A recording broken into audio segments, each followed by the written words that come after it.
Good morning students. हम तीसरा अध्याय कंप्लीट कर चुके थे। आज हम बात करेंगे अध्याय 4 जिसका नाम है दो चरों वाले रैखिक समीकरण एवं असमीकाएं।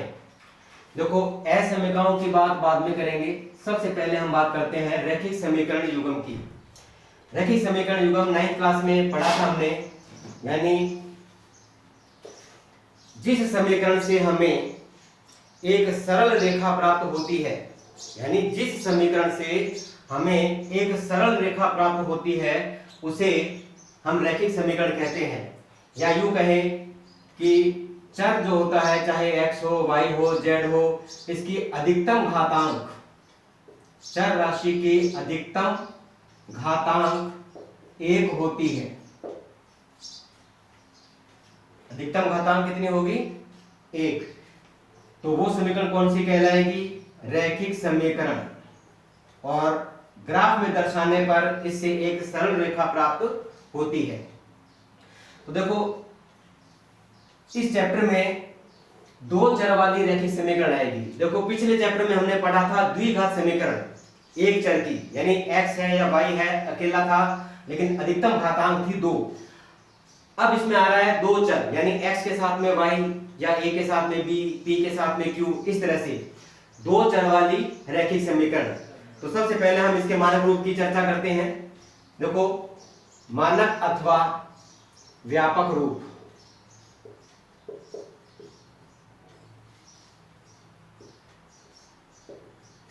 दो चर वाले रैखिक समीकरण का जो मानक रूप होता है ax plus by plus c बराबर 0, जहां a, b तथा c ये वास्तविक संख्याएं होती हैं।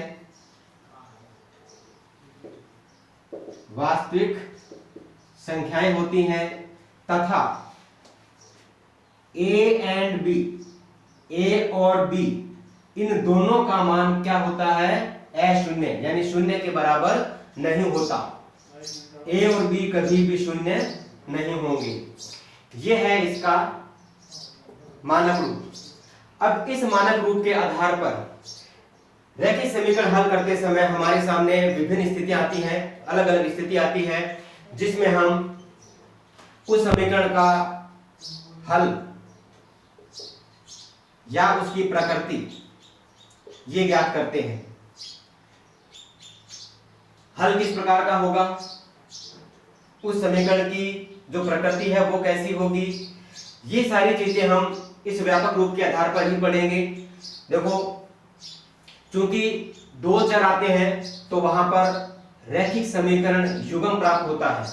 यानी रैखिक समीकरण युग्म का अर्थ है कि हमें दो समीकरण मिलेगी और दोनों का जो मानक रूप होगा वो इसी आधार पर चलेगा। जैसे हम पहली समीकरण की अगर बात करते हैं तो ax by c, ये जो भी लिखा हुआ है ax plus by plus c बराबर 0।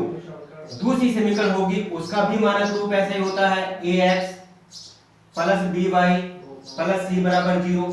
परंतु जहां दोनों मानक रूप में a, b और c आते हैं तो इसकी अलग अलग पहचान करने के लिए प्रथम समीकरण के अंदर a1, b1 और c1 से व्यक्त कर दिया जाता है। इसी प्रकार दूसरी समीकरण के लिए a2, b2 और c2 से व्यक्त कर दिया जाता है। तो इस तरह से हमारे पास दोनों समीकरणों के मानक रूप आएंगे, जहां a1, a2, b1, b2 और c1, c2 के रूप में हमें मान प्राप्त होंगे। और इन्हीं मानों को लेकर के हमें उसके संगत या असंगत होने की जानकारी देनी है। तो ये जो तीन तरह की स्थितियां आती है, हम उस पर चर्चा करते हैं कि वो तीन स्थितियां कौन सी हैं। तो ध्यान दें, बहुत ही मोस्ट स्थिति मतलब प्रश्न है ये। परीक्षा की दृष्टि से देखा जाए तो ये पूरा चैप्टर 6 नंबर का है और एक ही सवाल इसमें से आता है। ग्राफ के अंदर, ग्राफ विधि से हल करने का एक ही सवाल इसमें से आएगा, लेकिन उसके लिए जरूरी है कि हमें इसका बेस पता हो। अब पता नहीं किस तरह से घूम करके सवाल दे दे। तो देखो, तीन स्थितियों के अंदर फर्स्ट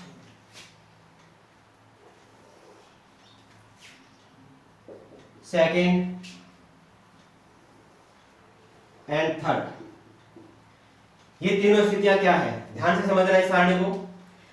देखो अभी जो हमने मानक रूप लिखा उसके आधार पर A1 बटा A2, B1 बटा B2, C1 बटा C2, यानी जो A, B और C के मान दिए जाएंगे उनको लेकर के अनुपात ज्ञात करना है। A का अनुपात A के साथ, B का B के साथ, C का C के साथ, यानी A1 बटा A2, B1 बटा B2, C1 बटा C2। ये अनुपात हमें तीनों स्थितियों में लेना है। A1 बटा A2, B1 बटा B2, C1 बटा C2। तीसरी में भी यही आएगा, A1 बटा A2, B1 बटा B2, C1 बटा C2। अब देखिए अनुपात लेने के बाद में यदि पहली स्थिति क्या कहती है, देखो अगर ये सारे मान बराबर हो यानी इनका अनुपात समान हो जाता है, A1 बटा A2 का मान B1 बटा B2 के और C1 बटा C2 के बराबर आता है, ये तीनों मान बराबर होते हैं, तब हमें इस समीकरण के लिए हम कह सकते हैं कि यह संगत है। और संगत समीकरण कौन सी होती है, पहले वो ध्यान दें कि संगत समीकरण वही होती है जिसका कोई ना कोई हल अवश्य होता है, यानी कम से कम एक हल तो उसका होगा ही होगा, तो वो समीकरण होती है संगत। ध्यान रखना है, बहुत ही इजी तरीके से बताता हूं, दोनों स्थितियां समान हो, A1 बटा A2, B1 बटा B2 और C1 बटा C2 ये दोनों बराबर हो, दोनों अनुपात आपस में समान हो, इन दोनों का अनुपात, इन दोनों का अनुपात, यानी सारे आपस में समान होते हैं तो संगत। यहां ध्यान दीजिए, अगर ये समान नहीं है, एक बार समझने के लिए इसको थोड़ा सा बदलेंगे हम, एक बार समझने के लिए कि संगत है या असंगत ये पता लगाने के लिए, या तो दोनों बराबर हो या दोनों बराबर ना हो। दोनों जगह बराबर, दोनों जगह बराबर नहीं है, तो दोनों ही स्थितियों में ये रैखिक समीकरण युग्म संगत होता है। ये भी संगत है और ये भी संगत है, यहां से भी हमें कोई ना कोई हल मिलेगा और यहां से भी कोई ना कोई हल अवश्य मिलेगा, दोनों बराबर और दोनों बराबर ना होना। इसमें थोड़ा सा परिवर्तन करेंगे, ये बाद में बताएंगे आपको। अब आती है अगली स्थिति, यहां क्या होगा कि इन दोनों में से एक तो बराबर होगा परंतु दूसरा बराबर नहीं होगा। कौन सा नहीं होगा भाई, देखो पहला बराबर है C1 बटा C2, ये बराबर नहीं होगा, यानी A1 और A2 का अनुपात B1 B2 के अनुपात के समान होगा, परंतु ये अनुपात C1 C2 के बराबर नहीं होगा। तो यहां क्या हुआ, स्थिति अलग आई, यहां चिन्ह समान थे, बराबर बराबर, यहां भी समान बराबर नहीं है दोनों, परंतु यहां पहला अनुपात बराबर परंतु अगला अनुपात बराबर नहीं है, यानी यहां विरोधाभास उत्पन्न होता है, अर्थात असंगत, ये असंगत है। अब ध्यान दीजिए, समझना क्या है आपको कि जहां दोनों बराबर होंगे तो हम कह सकते हैं कि दोनों रैखिक समीकरण युग्म समान है, और जो समान होते हैं वो ग्राफ के अंदर जब दर्शाएंगे तो वहां से जो हमें रेखाएं प्राप्त होंगी वो कौन सी होंगी, संपाती रेखाएं होंगी। कौन सी रेखाएं, संपाती रेखाएं। ये संपाती रेखाएं क्या होती हैं, देखो जैसे मान लो हमने ग्राफ के अंदर जब इसको दर्शाया,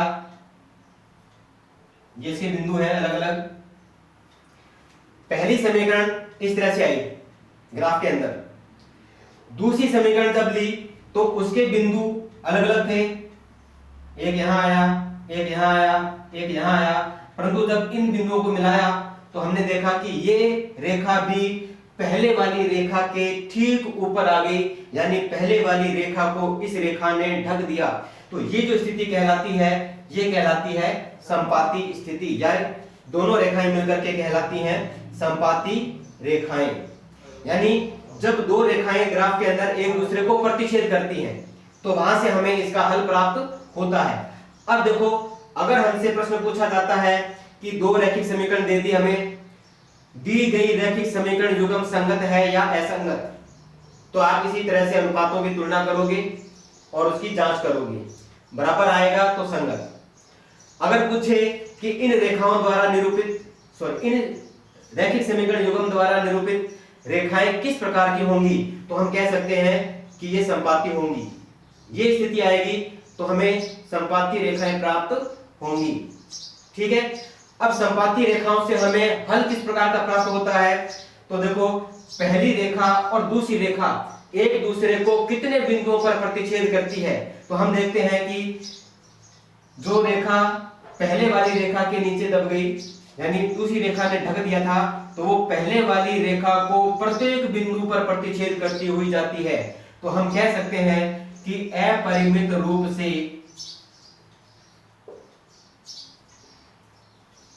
इस रैखिक समीकरण युग्म का जो हल आएगा ना, वो है अपरिमित रूप से अनेक हल हैं। अब ये तो है नहीं कि किसी एक ही बिंदु पर प्रतिच्छेद करती है, ये तो बहुत सारे बिंदुओं पर प्रतिच्छेद करती है, तो अनेक हल हो जाएंगे।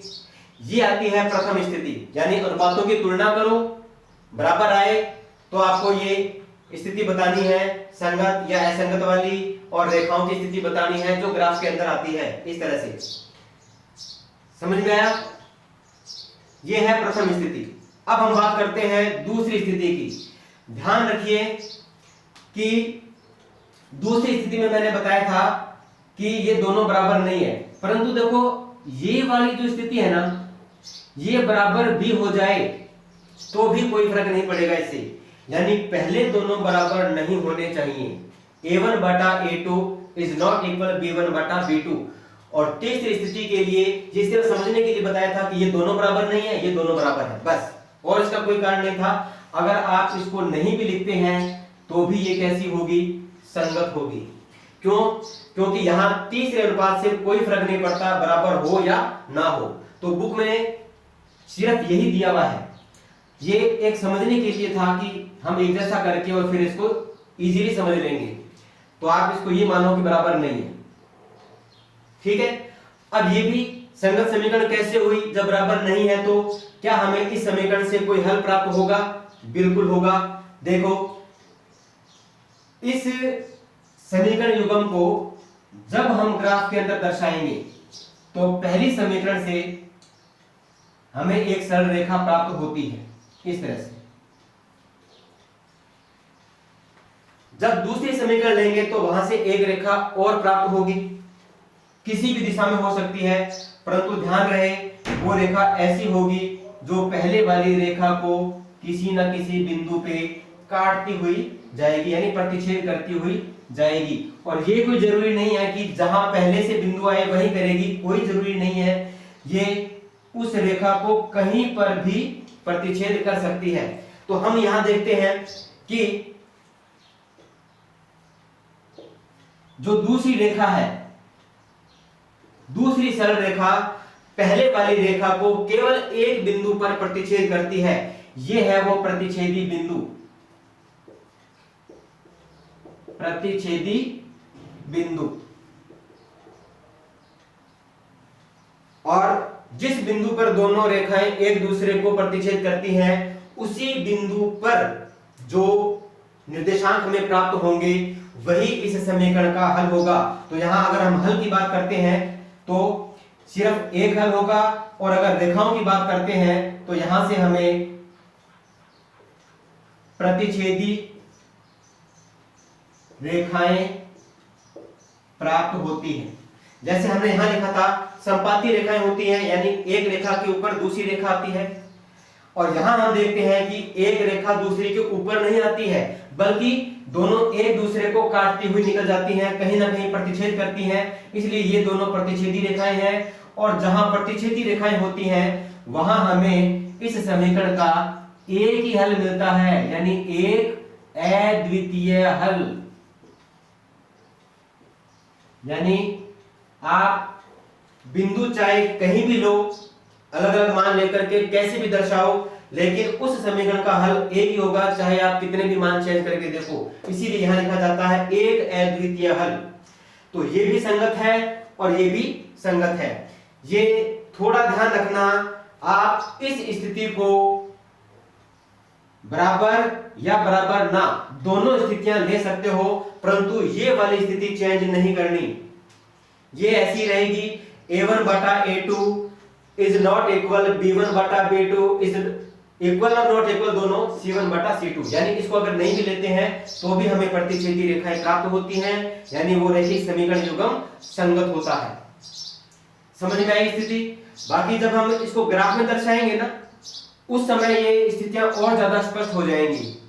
ठीक है, अभी हम इसका सिर्फ बेसिक पढ़ रहे हैं कि ये जो दो चर वाले रैखिक समीकरण युग्म है ना, इनकी प्रकृति कैसी है, इनके हल कैसे हैं, ये संगत है या असंगत है। अभी दो स्थितियां जो हमने ली थी वो दोनों संगत थी। अब हम बात करते हैं तीसरी स्थिति की। यानी तीसरी स्थिति में क्या था कि a1 बटा a2 b1 बटा b2 के तो बराबर है, परंतु ये c1 बटा c2 के बराबर नहीं है। तब उस रैखिक समीकरण युग्म का कोई भी हल प्राप्त नहीं होता। अब जिसका हल प्राप्त नहीं होता है वो समीकरण कैसी होगी? असंगत। कैसी होती है? असंगत। यानी संगत तो वही है जिसका कोई ना कोई हल है, चाहे वो एक है चाहे वो अनेक है, हल होना चाहिए, वो संगत होगी। अब उसका हल क्यों नहीं है, ध्यान दें, जब हम इसको ग्राफ में दर्शाएंगे तो पहली समीकरण का जो ग्राफ है यानी जो रेखा है वो मान लीजिए इस तरह से आई, एक सरल रेखा प्राप्त हुई और उसके तीनों बिंदु यहां आ रहे हैं अलग अलग। और जब हमने दूसरी समीकरण का आलेख खींचा तो वो भी इसी दिशा में इसके समांतर आ गया। यानी इन दोनों रेखाओं को अगर हम आगे बढ़ाते हैं, दोनों दिशाओं में अगर बढ़ा दिया जाए तो एक दूसरे के ये साथ साथ तो चलेंगी, परंतु किसी भी बिंदु पर प्रतिच्छेद नहीं करेंगी। अर्थात यहां से जो प्राप्त रेखाएं हैं वो कैसी होंगी? समांतर रेखाएं। समांतर रेखाएं जैसे रेल की पटरी होती है ना, इस तरह से दोनों पटरियां साथ साथ चलती जरूर है, परंतु एक दूसरे को कभी भी प्रतिच्छेद नहीं करती। तो ये स्थिति आती है यहां पर, जब दोनों रेखाएं एक दूसरे के साथ साथ चलेगी, कहीं पर प्रतिच्छेद नहीं करेगी, तो फिर हमें इसका हल कैसे मिलेगा भाई? हल कहां मिलता है? जब दोनों रेखाएं आपस में कहीं ना कहीं प्रतिच्छेद करती है। जैसे यहां थी, बहुत सारे बिंदुओं पे प्रतिच्छेद कर रही थी, तो संगत है, संपाती रेखाएं हैं, बहुत सारे हल है। यहां दोनों रेखाएं एक ही बिंदु पे प्रतिच्छेद करती हैं, तो प्रतिच्छेदी रेखाएं प्राप्त होंगी। एक अद्वितीय हल, एक ही हल मिलेगा हमें यहां पर, परंतु हल मिलता तो है ना, इसीलिए ये दोनों स्थितियां क्या हो रही है? संगत। परंतु तीसरी स्थिति में क्या था कि जब रेखाएं खींचते हैं ना ग्राफ के अंदर, तो वो दोनों समांतर होती हैं, चाहे वो किसी भी दिशा में हो, चाहे वो ऐसे आ जाए, चाहे सीधी आ जाए, चाहे टेढ़ी आ जाए, लेकिन चलेंगी दोनों समांतर। और समांतर होती है तो वहां पर हमें उसका कोई भी हल प्राप्त नहीं होता, तो हम कह सकते हैं कि यह रैखिक समीकरण युग्म असंगत है तथा कोई हल नहीं है। कोई हल नहीं है। ठीक है, ये था इसके व्यापक रूप के आधार पर इनका वर्गीकरण, यानी प्रथम स्थिति, द्वितीय स्थिति, तृतीय स्थिति। रैखिक समीकरण युग्म संगत है या असंगत है। इन समीकरण द्वारा निरूपित रेखाएं संपाती हैं, प्रतिच्छेदी हैं या समांतर है। दी गई रैखिक समीकरण युग्म का हल किस प्रकार से है? अनेक हल है या एक अद्वितीय हल है या फिर कोई हल नहीं है। ये सारी बातें इन तीन स्थितियों से क्लियर होती है। समझ में आया? हालांकि इतना मोस्ट नहीं है ये, परंतु हमें इसकी बेसिक जानकारी जरूरी है। हो सकता है, देखो 6 नंबर का सवाल है, रिस्क नहीं ले सकते हम, हमें हर चीज पे ध्यान देना है। प्रश्न के अंदर ये पूछ दे कि जांच कीजिए कि रैखिक समीकरण युग्म संगत है या असंगत, तो हमें ये करना पड़ेगा। युग्म द्वारा निरूपित रेखाओं का प्रकार बताइए किस प्रकार की है, तो हमें ये करना पड़ेगा। और फिर आता है कि यदि ये संगत है तो इसे ग्राफ विधि से हल करो, तब हमें इसको आगे हल करना है। अब हम एक दो उदाहरण लेते हैं इसको और अच्छी तरह से समझने के लिए।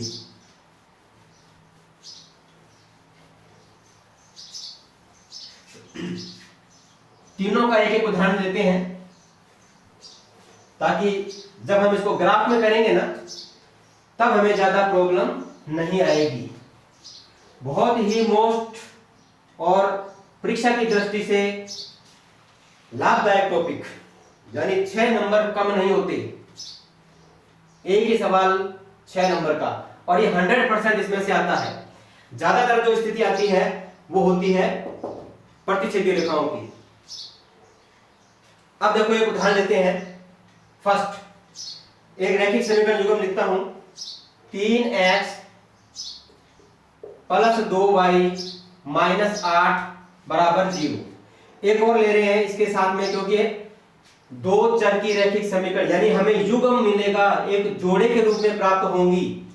6x प्लस 4y माइनस 16 बराबर 0। ये दो समीकरण हमें प्रश्न में दे दी। हम इसकी तुलना करते हैं इसके मानक रूप से, तो हमें देखो a1 का मान, b1 का मान और c1 का मान लेना है सबसे पहले। और देखो ये संकेत बताता है 1 1 1, यानी आपको सिर्फ पहली समीकरण से ही मान लेने हैं। a1 का मान कितना है 3, b1 का मान कितना है 2, c1 माइनस 8। देखो व्यापक रूप अभी बताया था ना, ax plus by plus c बराबर 0, यानी x के गुणांक में a मिलेगा, तो x के गुणांक में a का मान 3, y के गुणांक में b मिलेगा, तो y के गुणांक में b का मान 2, और c होता है अचर पद यानी स्थिरांक माइनस 8। दूसरी समीकरण यहां से भी हम मान लेते हैं, a2 का मान 6, b2 का मान 4 और c2 का मान माइनस 16। अब देखो ज्ञात करते हैं। सबसे पहले हम a1 बटा a2 सबसे पहले ये ज्ञात करेंगे। तो देखो a1 का मान कितना है 3, a2 का मान कितना है 6।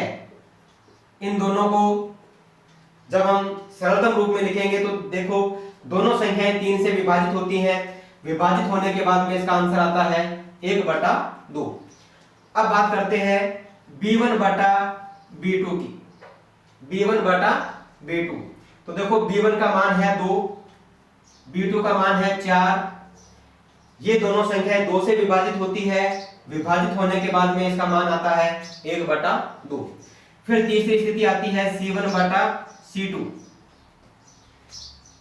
Minus 8 minus 16। देखो माइनस से तो माइनस कैंसिल हो गया और दोनों संख्याएं 8 के पहाड़े से विभाजित हो जाएंगी, 8 से विभाजित करती हैं, तो यहां भी क्या आता है 1/2। देखो a1 बटा a2 का मान 1/2, b1 बटा b2 का मान 1/2, c1 बटा c2 का मान 1/2, यानी तीनों मान समान हो गए।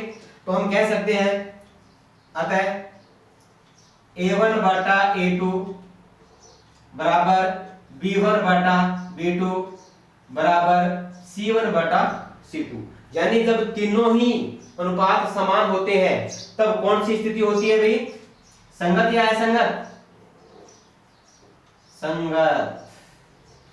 तो हमारे 4.1 के अंदर जो सवाल आते हैं स्टार्टिंग में, उसमें यही पूछा गया है कि रैखिक समीकरण युग्म की जांच करो, बताओ संगत है या असंगत। तो हम इस उदाहरण की सहायता से वो प्रश्न आराम से कर सकते हैं, कहीं प्रॉब्लम नहीं आएगी। देखो सिर्फ अनुपात निकालो और पता लगाओ। ध्यान रखना इस रूप की समीकरण लेनी है, यानी बराबर 0 होना चाहिए। तीनों मान आपको एक ही पक्ष से लेने हैं, बाएं पक्ष से। संगत असंगत के बारे में पूछे तो ये स्थिति आई और संगत। अगर वो पूछता है कि इस रैखिक समीकरण युग्म द्वारा निरूपित रेखाएं किस प्रकार की होंगी, तो हम रेखाओं का प्रकार क्या बताएंगे भी। जब ये स्थिति आती है तो संपाती रेखाएं, दोनों रैखिक समीकरण युग्म समान है तो उनकी दिशा एक ही होगी, यानी एक रेखा के ऊपर दूसरी रेखा आएगी और अनेक हल होंगे। अब हम बात करते हैं एक और अगले उदाहरण की। दूसरे उदाहरण में देखते हैं x प्लस 3y बराबर 8 और फिर आता है 2x माइनस 5y बराबर 9। ये आ गया। अब देखो थोड़ी देर के लिए, क्या ये समीकरण इस रूप की है? नहीं है, क्योंकि जो मानक रूप है उसके अनुसार बराबर क्या होना चाहिए था? 0, परंतु यहां 0 नहीं है। तो हम क्या करेंगे, इस 8 को और इस 9 को पक्षांतरण करके पहले पक्ष में लेकर के आएंगे। तो हम लिखते हैं x प्लस 3y माइनस 8 बराबर 0, यानी जो प्लस का 8 था वो इधर आकर माइनस का 8 हो जाएगा, और दूसरी समीकरण में हो जाएगा 2x माइनस 5y माइनस 9 बराबर 0। अब जो मान लेने हैं वो इन दोनों से लेने हैं। तो यहां पर आप देखो, मैं सीधा कर देता हूं, ये दोबारा a1 a2 b1 b2 लिखने की आवश्यकता नहीं है, आप सीधा समझ जाना। यहां से करता हूं, देखो a1 बटा a2 अगर यहां से निकाले तो a1 यानी पहली समीकरण में यहां x का गुणांक कितना है? 1। दूसरी समीकरण में a का गुणांक कितना है? 2। क्या 1 और 2 विभाजित होते हैं? नहीं, यही रहेगा। उसके बाद में आता है b1 बटा b2, b1 का मान है +3, b2 का मान है -5। क्या ये दोनों विभाजित होते हैं? 3 और -5 नहीं होते, ये भी ऐसा ही रहेगा। उसके बाद में आता है c1 बटा c2, -8 -9, -8 बटा -9। यहां क्या होता है, जब हम इसको सरलतम रूप में लिखेंगे तो माइनस से माइनस कैंसिल हो जाएगा, 8 बटा 9 बचेगा। अब तीनों अनुपात की तुलना करो कि a1 बटा a2 क्या b1 बटा b2 के बराबर है? नहीं है, लिख दो। आता है a1 बटा a2 is not equal b1 बटा b2। पहली स्थिति आ गई। अब देखो, क्या b1 बटा b2 इस c1 बटा c2 के बराबर है? नहीं है, ये भी नहीं है, तो इसको भी क्रॉस कर दो, c1 बटा c2। तो इस तरह से हमें दूसरी स्थिति प्राप्त होती है कि a1 बटा a2 is not equal b1 बटा b2 is not equal c1 बटा c2। अब इस स्थिति को देख करके बताना है कि ये जो रैखिक समीकरण युग्म हमें दिया गया था प्रश्न में, क्या यह संगत है? बिल्कुल है, ये भी संगत है, क्योंकि देखो संगत के लिए क्या था, या तो दोनों बराबर हो या बराबर नहीं हो, सिंपल सी बात, संगत होंगी। ठीक है। और यहां से जो निरूपित रेखाएं होंगी ग्राफ के अंदर, वो किस प्रकार की होंगी? प्रतिच्छेदी रेखाएं, एक दूसरे को केवल एक बिंदु पर प्रतिच्छेद करेंगी, और जो एक बिंदु पर प्रतिच्छेद करती है उस रैखिक समीकरण युग्म का हल किस प्रकार का होता है? एक अद्वितीय हल। तो जो भी प्रश्न में पूछा जाए उसी के अनुसार हमें आगे लिखना भी है। अगर संगत असंगत पूछता है तो हम कह सकते हैं संगत है। हल का पूछे तब हमें लिखना है कि एक हल है या अनेक हल है। अब हम बात करते हैं तीसरी स्थिति की। तीसरा उदाहरण है 3x माइनस 2y माइनस 5 बराबर 0। उसके बाद में दूसरी समीकरण आती है 9x माइनस 6y प्लस 8 बराबर 0। जब इस रैखिक समीकरण युग्म की हम तुलना करते हैं a1 a2 b1 b2 से, तो देखिए a1 बटा a2 का मान क्या आएगा? a1 का मान है 3, a2 का मान है 9। ये दोनों संख्याएं विभाजित होती हैं और विभाजित होकर के बन जाता है 1 बटा 3, यानी दोनों संख्याएं 3 से विभाजित हो गई। अब देखो दूसरी स्थिति b1 बटा b2। b1 का मान है -2, b2 का मान है -6। इसको जब हम सरलतम रूप में लिखते हैं तो माइनस से माइनस कैंसिल, और 2 और 6 भी विभाजित होकर के क्या बन जाता है? 1 बटा 3। तीसरी स्थिति में c1 बटा c2 -5 और 8, -5 और 8। अब ये विभाजित नहीं होता, ऐसा ही रहेगा। जांच कीजिए, a1 बटा a2 b1 बटा b2 के बराबर है, क्योंकि ये भी 1 बटा 3 और ये भी 1 बटा 3, तो ये दोनों तो बराबर हुए।